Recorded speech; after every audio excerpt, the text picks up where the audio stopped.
In education in general, can you speak to the idea of why art education specifically is important? I think art education is important in this setting primarily because it's another form of outlet, and a form of outlet that's not present here. You know, people live in very constrained situations in 8x10 rooms with, 8 other siblings, and they come to this school and they write and they do their really critical work, but they don't have another way of thinking and looking at the world. And I think it's really important that people have a different voice and way of approaching the world. And I think art does that. You have a different frame of reference, a different frame of conversation, a different way to really express who you are and how you feel. Also, we're all unique humans, but you're most unique when you're putting things on paper and doing art, because only you can do it. You can copy other people, it's still yours. It's still your style, it's still your impetus, it's still your approach. And I think that in this situation, for me, I watch these students expand who they are by being able to share more who they are on paper, and then being able to talk about it and let other people see it. And also a lot of the artwork that is being created here is really sharing the story of Kibera. And really very few people know about Kibera. It's kind of awkward that, it's the largest slum in the continent of Africa, and it's so unknown. And so I think art is a vehicle to share a story. Do you conduct formal critiques with the students, with their artwork? What we do is we actually look at their artwork with them, and at the end of our sessions we have celebration and review, where we look at people's art, because everybody's art is their art. It's not a good thing or a bad thing. Some people have better skill in certain areas than others, but everybody's art is theirs. And it's really critical to see people's style, so we share the styles of each other's art with each other at the end of the day, at the end of our sessions. But something that I think is really, really important to come out of this is there are three things that I believe in art. Art empowers people to do things. Art allows people to have a voice, and art really recognizes people's internal beauty. And the thing that I started last year with my students was that if there were three things that they got out of this class, the three things I'd want them to walk away with is that they're smart people, they're beautiful people, and they're important people. And how they do their work and what they put on paper allows them to feel smart, beautiful, important in the work that they're doing. And it's about building personal ego and personal confidence in self, and art in a kind of a Western scenario, not an African scenario, is really done from the perspective of is really done from self. Artists are individual artists in the Western process of art, and here they're usually group.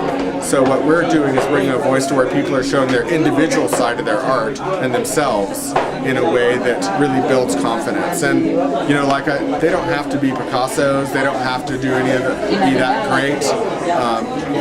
That takes a gazillion years to do. But if they walk away feeling smart, beautiful, and important because they've created things that are their own and that represent some aspect of their lives, then we've done our job. And we hope to continue to expose them to more history and more basics and more advanced art. And like today somebody said, what happens when we graduate and we want to continue to do art? And I said, well, that's a couple years down the road, and maybe by then we'll have an art institute.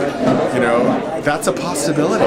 Anything's possible here, and I'm a dreamer. I believe that things can happen if you work hard to make them happen, and the experience of one person at a time making a difference, really, it's overwhelming. I mean, the learning I get out of watching them paint and talking to them is probably more than they get out of me trying to teach them art. And I don't know that you comprehend that until you're here and until you really experience them, these amazing, smart, beautiful, and important humans that are working really hard to do something. I've never seen such veracity or such attention to their desire to do work than I see in this school. And it's substandard conditions, you know, I mean, we can't get an American student to go to school on a regular basis in a nice school. Could you imagine this in the U.S. and having somebody go to school? It wouldn't happen.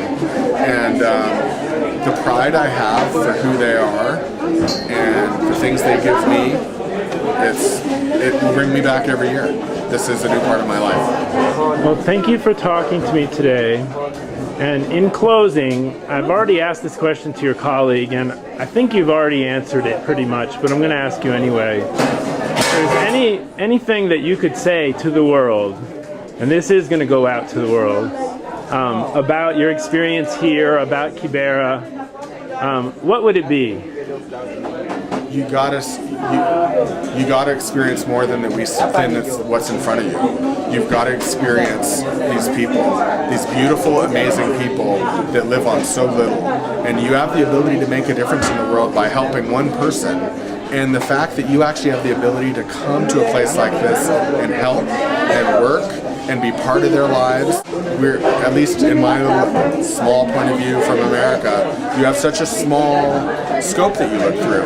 You don't have this big worldview that you get to take part in. And now my whole world is open to a part of life that I had never experienced and had no idea that I wanted to contribute to. So I think it's take it in, be open, experience things, give back.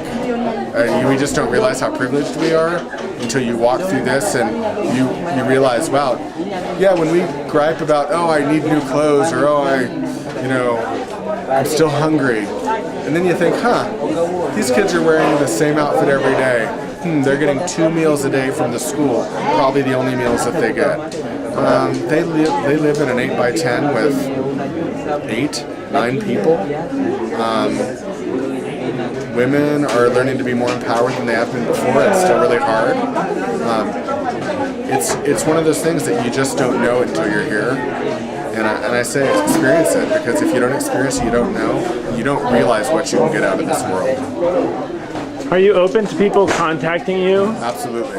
And if so, then how can they get a hold of you? They can call me. They can do email. Would you like me to give that now? If you want to, yeah. My email is ced33@georgetown.edu. Again, that's ced33@georgetown.edu. Or you can always call myself, 202-294-7434. I probably get 10 texts a week from Africa from my students telling me what they're doing. I'm always in contact. And when we put this up on the web, we'll make sure we put a link there with it as well. And I'm at Georgetown University, so if you just go and look up Charles DeSantis, you can get me that way too. All right. So, thanks very much for taking the time. All right. This is William Stephanos, and I work with the Pamoja Youth Foundation, and we're here in Kibera, the largest slum in Nairobi. Continent of Africa. In the continent of Africa, and I've heard also in the world. Yeah. So, thank you very much. Thank you. Bye.